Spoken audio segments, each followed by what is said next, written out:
মির্জা আব্বাস এবং Nasiruddin পাটোয়ারির Tom and Jerry খেলাটা আমাদের খুব ভালো লাগছে।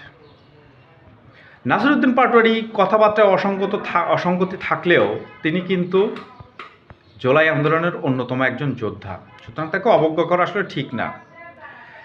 যে সকল নাসিরুদ্দিন পাটোয়ারি, নাহিদ বা এই সকল মানে আমাদের ক্যাপ্টেন হাসনাত আবদুল্লাহ, তাদের জন্যই কিন্তু আজকে এই মির্জা আব্বাসেরা তাদের নির্বাচনের মাঠে চষে বেড়াতে পারছেন। তাছাড়া এই নির্বাচন তো এত সহজে দেখা লাগতো না।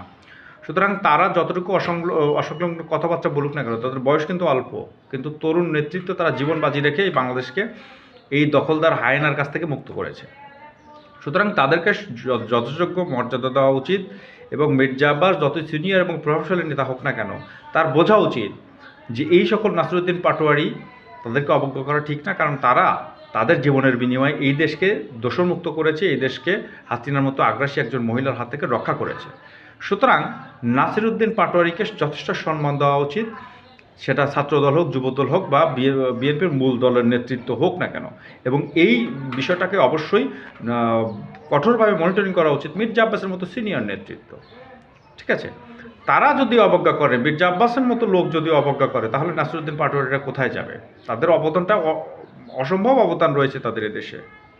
তারা যতই আ বা খা কথা বলুক না কেন, তাদের ভূমিকা মানে যথেষ্ট এই দেশে। তো আশা করব অবশ্যই নাসিরুদ্দিন পাটোয়ারিকে মির্জা আব্বাস যথেষ্ট মূল্যায়ন করার চেষ্টা করবে।